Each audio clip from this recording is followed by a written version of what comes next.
Ladies and gentlemen, welcome to Martins Monday Moanings, where I moan on a Monday.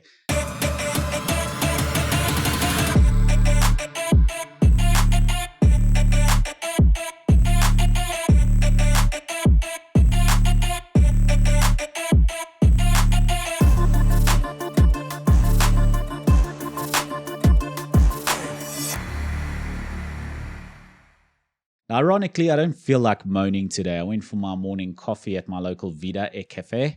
I don't know if I'm even allowed to name drop them, but it's okay. It's something nice. I suppose I'm allowed to call them out on something nice. And their baristas have this new thing going where they speak like Lil Wayne, which is really cool. I go there, I order my flat white. I'm sort of kind of rude about it. I've got my AirPods in. I just pause whatever I'm playing and I sort of go up to them. I'm like, can I get a flat white? And then they know me so well and they're like, yeah, flat white. And then I'm like looking down like this. And it's almost like I'm not paying attention. I realize how super rude I'm being right now as I'm describing this. But then I'm like, a toasted bacon, egg, and cheese. And then they've got this, like I said, this Lil Wayne thing going on. It's like toasted bacon, egg, and cheese. Bacon, egg, and cheese. And the whole crew does it. The barista and the guy taking the orders and the person in the back in the kitchen area. And they all do it and put me in a good mood. I just thought it's such a good way to start a Monday Moanings. And as I'm saying that, I figure that you don't think it's a good way to start a Monday Moanings. Why must I always be miserable and moaning? For your entertainment, just for you. The sad clown Marco here to entertain you. Fine then, let's moan about something. Something that annoyed me last week. I was on my Instagram and I realized that you've got spirituality, right? There's the idea of spirituality. It's always a white girl on a journey to spirituality. Yoga and meditation and all of these things are completely dominated by pretty white girls. And they go off to Bali. And as I'm saying that it's completely dominated by pretty white girls, perhaps it's biases from the people I know, of course. But the reality is that it seems so racist. It seems like cultural appropriation. Like so badly, it's cultural appropriation. They're out in Bali doing meditation and yoga and all of these things to be more enlightened. And there's some American kid who's like now moved to Bali and he leads these spiritual retreats in Bali. And it's like, wow, that's an authentic experience. I flew to Bali to be taught by some American kid about spirituality. It's actually so racist in so many ways. But anyway, I suppose it's allowed. At the end of the day, a spiritual journey should be permitted for everyone, right? It's anything beneficial and good isn't cultural appropriation. It's not like wearing hooped earrings became a thing that was like cultural appropriation because it's like a thing for the Latin community, or like wearing dreads or cornrows or braided hairstyles, things like that. I don't know. Is that really an issue? Is cultural appropriation really racism? I'm seriously asking. Anyway, speaking of racism, I had a very dear friend of mine send me a message of a screenshot of a tweet on Twitter where someone was saying something racist against Boera, Afrikaans people. And he was so upset about this. And I just thought to myself, is this your first day on Twitter? Like, how can people still be upset about that sort of like a statement about Boera on Twitter? How do you let that get to you? It's Twitter. It's what that place is for. Like, just take it all in and move on. I don't know what to tell you. You're sharing that as if like, oh, wow, look, someone has something bad to say about Afrikaans people. Oh, what a surprise. What a shock. Oh, Boera this. Yeah, you're just devastatingly shocked that this is something that someone in South Africa believes today. Wow. Well, good on you. You know, you're fighting the good fight against racism. Someone said something about booze on Twitter. Outrageous. Anyway, and when he sent it to me, the thing that I distinctly remember is being annoyed in the first place, let alone annoyed by the statement or anything. But I got a notification on my Apple Watch and I came across this article which made me think of that. And I am the only person who has an Apple Watch who hates it. I hate this Apple Watch. I got it because I wanted to stay in shape. And even the idea of staying in shape wasn't my own or for my own benefit. I want to stay in shape because my dearest friend Simi once I was like experimenting with some fashion choices and I tucked my shirt in. And my friend Simi said, wow, it must be nice to be able to tuck your shirt in, to be in like such good shape that you can tuck your shirt in and it looks good.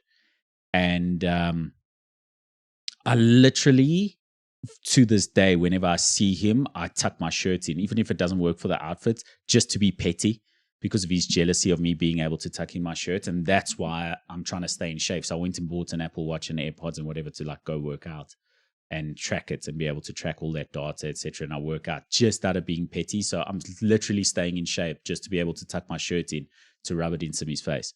That's the only reason I work out. But anyway, back to the Apple Watch.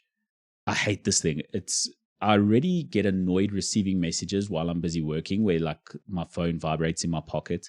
Now I get it vibrating on my wrist as well. And I know that you can change in the settings and say that the notifications mustn't come through on the watch. But then what's the point of wearing the watch the whole day as well? So it's like, why switch that off? And then I had to switch off the auto lock feature, which was like locking the smartwatch while I was doing a workout. Was all very annoying. And I know that there's all these settings that you want to, but I want to spend less time on the watch anyway. Like I hate the thing. And I'm the only person who hates the Apple Watch. But a doctor saved a plane passenger using an Apple Watch borrowed from a flight attendant. Now, if this isn't the New York Post sharing a story that makes Apple look so good, I don't know what to say. I mean, the BBC reported it first. Let's read the article here. We've all heard the saying, an apple a day keeps the doctor away, but how about an Apple Watch? How about an Apple Watch? Who's writing this? Alexandra Klausner from the New York Post. Gosh, it's like an article written in the 90s.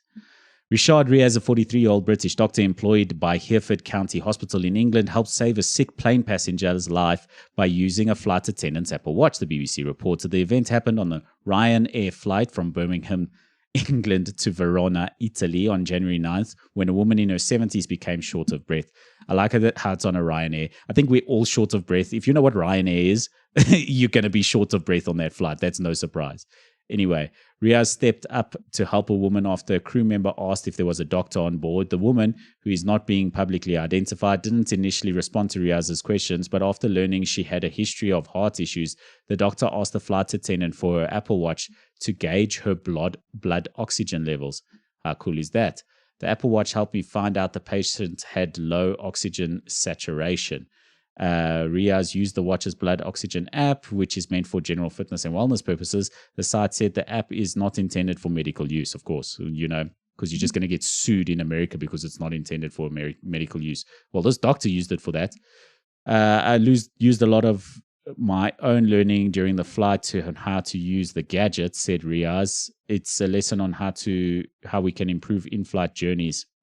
This sort of emergency, a basic gadget, nowadays is easily accessible. Riaz applauded the airline on how they handled the issue, but recommended that airplanes carry tools to take body measurements like oxygen saturation and blood pressure and to determine if someone is having a diabetic emergency. Well, of course, why are these airlines like Ryanair, who make an absolute fortune? Yes, the flights are super cheap.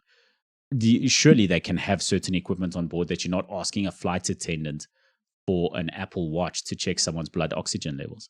It's absolutely insane. They have all of this anti-terror procedure at every airport in the world and cost them an absolute fortune, but you can't have, like, you're using an Apple Watch to save someone's life on a flight to Italy, a 70-year-old woman on a Ryanair. If you're 70, don't fly at Ryanair or Safair or any of these like really tight, like just, you know, you're a boomer. You should have saved some money by now. You came from the era where everything was free and great and you just had a bunch of money.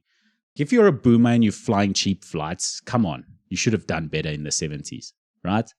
Like the 70s, the early 80s, you should have made your money, bought 3 houses, renting them out as investment properties. You should be flying. You should be flying as a boomer and not flying Ryanair.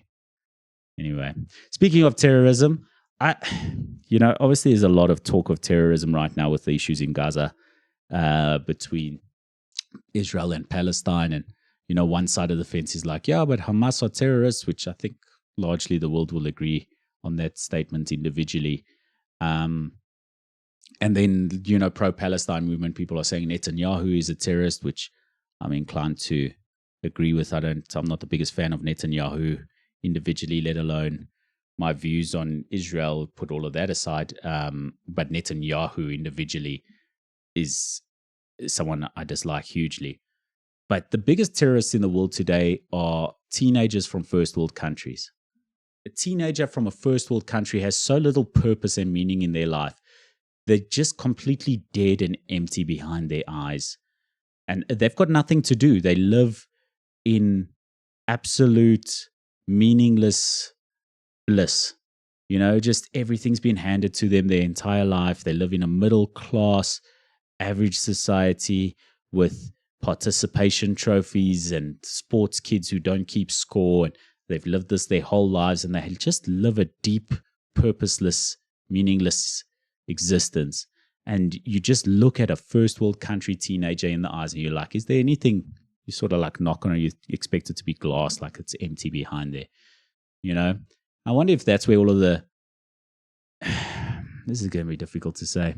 I'm going to reach in. I'm going to try navigate this with some sort of grace and class that is so deeply associated with me and how I handle these sorts of situations. But the reason I call them terrorists is because there's endless stories of first world country kids just going to prison for beating another kid half to death at a party where they shouldn't be drinking because they were 15, and a kid gets beaten half to death, and then the parents somehow protect the kids, and the police didn't really investigate it properly because they're from like Minnesota or something, and like for some reason this kid is untouchable because his dad's a lawyer, he's got ties in some sort of karate club or something, and these kids just get away with literal murder for.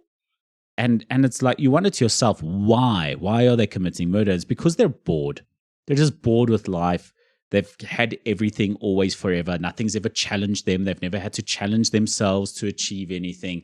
There's been no meaningful differentiation between any of them. In the attempts that we've made to try and protect individuals' feelings from and defend the self-esteem of kids, where it's like, oh, well, we don't exclude anyone and celebrate them individually in isolation for their sporting achievements, because that makes other kids who aren't so good at sports feel bad.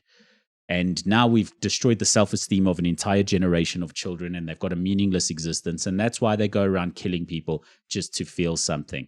They change their gender as freely as anyone could just to feel something.